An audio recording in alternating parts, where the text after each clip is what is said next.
Okay, right. Just sat down, just going through some comments. I remembered that couple of people have written in and they want some stuff to me to try out. So I've decided to include it in this week's episode. And I notice it's going to be a week's episode.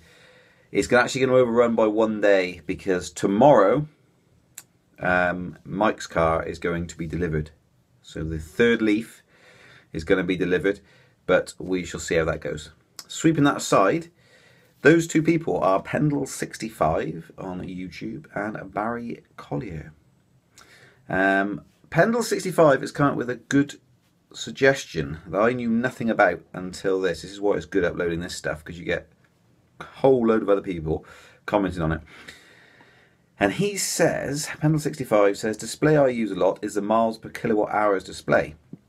Again, this can be reset using the full stop button, or if you're American, the period button. This display shows an average kilowatt over hours since the last reset and an instantaneous readout. The clever bit with the instantaneous readout is that if you have been regenerating, the readout stops at full scale, which is 8 kilowatt hours, until you have used all your most recent regenerated power. This is really good because it lets you know how far you have travelled on your regeneration. Now, I've tried this coming home from work, because I suddenly remembered yesterday, and it works a treat. So I shall now show you what that's like. Okay, so I am regenning, annoyingly, because I don't want to be, but I'm stuck in traffic. But it proves this other point. So 3.6 kilowatts, ignore that. That meter, so if I slam my foot down now, look, I'm not using any power. I am using power, but I'm using regenerated power. Try again. So I've taken so much in that basically if I accelerate now, it's not going down that meter. That bar should be going to the left.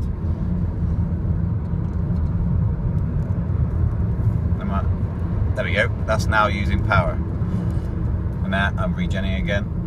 So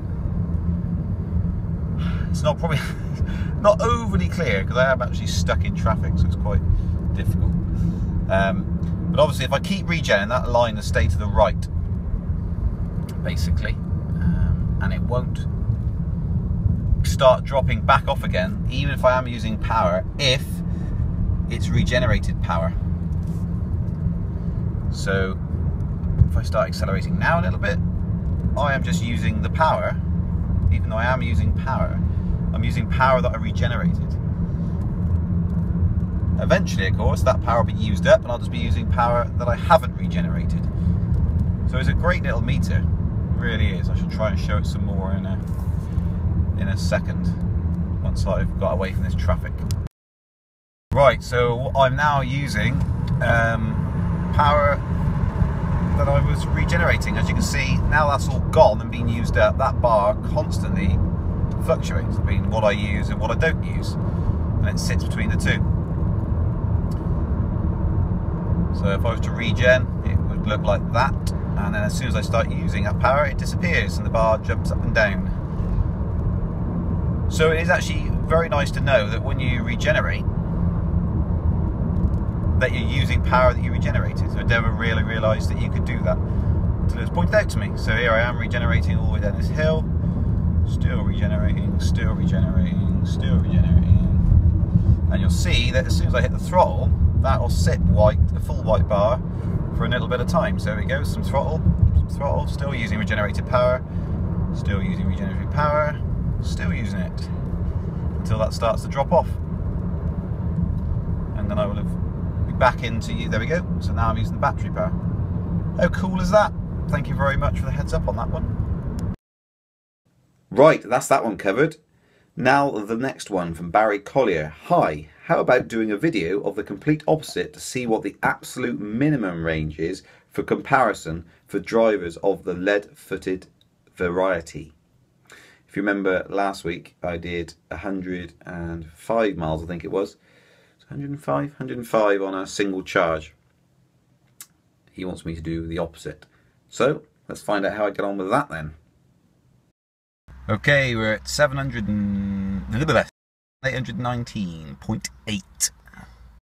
Ground rules for this flat-footedness It involves not breaking any speed limits, but not driving economically. Quite simple, really. So, full acceleration up to the given speed limit, or to whichever is safe, without a care in the world for any economical driving whatsoever. So D mode for the least regeneration, and no eco button, of course. And that's pretty much it, really. So just real flat-footed, lead foot, as you might call it. So we'll do that where possible and see what I can get it down to. And of course, it's not going to be motorway miles. It'd be quite easy on the motorway, because if you just travel it 77 miles an hour, you just eat through the battery like no one's business. One thing to remember is this thing is over-optimistic in terms of the speedometer. It's about 10%, reads 10% higher than it actually really is, which is quite a big difference. So yeah, there we go. There he is, filling up with fuel.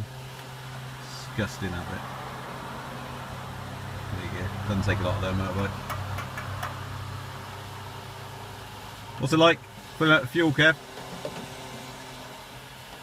Nice feeling? Well, not really.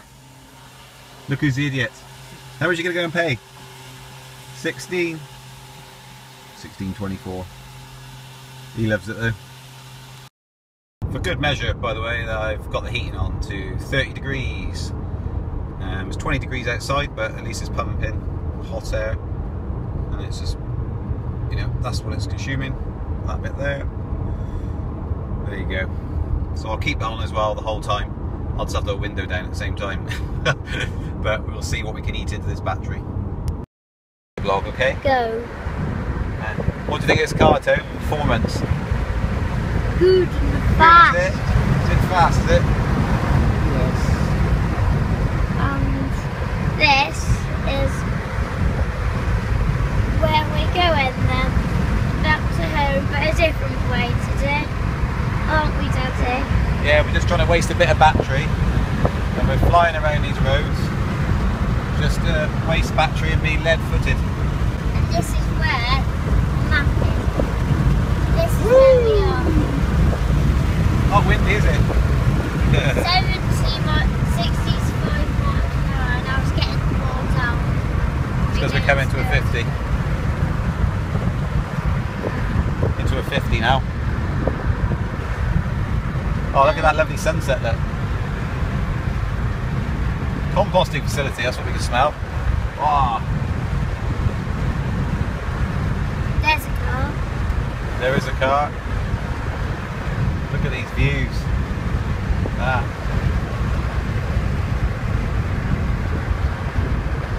There's the trees all down together with rockets. Right, yeah, that'll do then, mate, I think.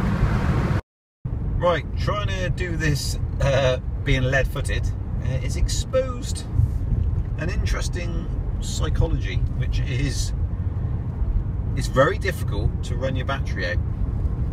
It takes a lot of effort.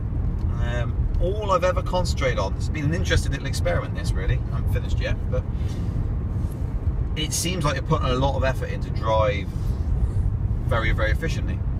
But also,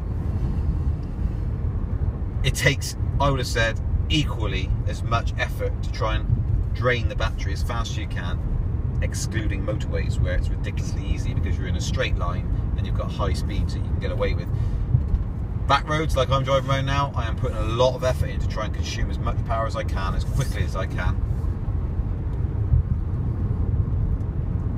Got a little sniffer to the left of me.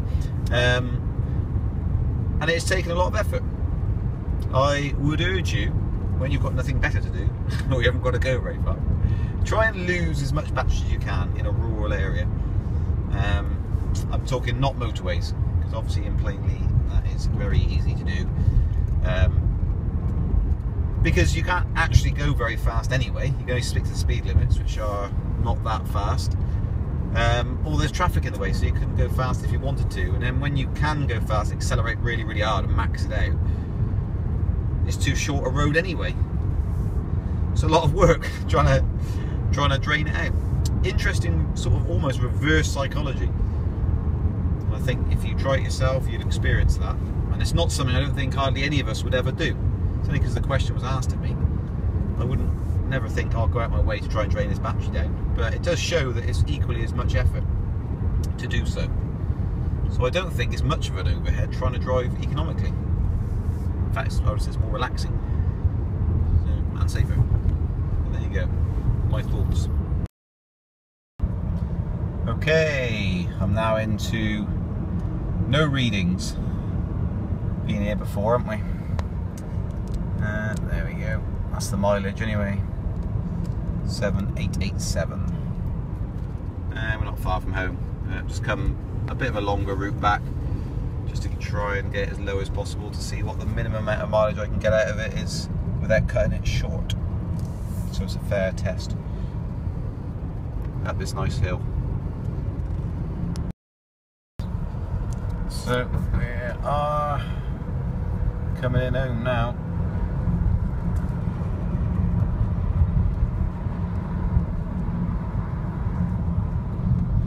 Oh, tortoise is on. Motor power limited. Where is it? On the dashboard, let's see. Just here. Something that the viewers have seen before, twice. And of course, to make it an accurate representation of what I did last time. And here we are, home. Homeward bound. There we are. Always gets you home, Tobe. As long as you be sensible with it, it'll always get you home. Right, so what have we got? We have got 7891.5. I had the heating on all day, but to be honest, apart from when you initially turn it on, it usually says nothing like that, or what it just showed a second ago, which is like that. That's very good for me, thank you. So that's all it shows. Most of the time it's just off. It does that in winter, but I've just put it on for the sake of it anyway. I mean, it's 13 degrees now. We've had the lights on since about 25% of the journey. About the battery, 25% of the battery, it's been on, the lights have been on. So there you go. So back home, turtle on, tortoise, turtle, whatever you want to call it, it's back on basically as we got home. Heating's been on all the time, and basically I've driven as uneconomically as possible. So for the critics out there who say you've got to potter around, this is the mileage you can do. I need to tot it up, and I'll put it here now. There's the mileage there. But as I said before, as you heard me say, it's just as stressful to try and be lead-footed, as in heavy-footed, trying to consume as much power. You may as well drive economically. In terms of time added to your journey, next to nothing. It's not even worth trying to drive fast. So really, do it the easy way and drive economically would be my my suggestion. If anyone sort of says that you have to drive slowly, I don't think they've clocked on to how to drive properly. An electric vehicle is not. In fact, the first stage is just drive sensibly. It's not very difficult. It's not like it's hard. And as you say today, it's probably easier to drive economically than it is to try and go as fast as you can. There you go. So that's that test out of the way. Worth noting, when I run it low, which is very, very rare, it's probably only been like that, I don't know, a handful of times, I always started charging as soon as I get back. I don't wait for the schedule to get in. And that's purely, it would charge up in time, but purely in case there was some sort of family emergency, and it would be a bit daft doing experiments and then it start charging at 1 when if we suddenly need to rush out for something. So I always kick it back in if it's low straight away, take it off the schedule, just to be safe.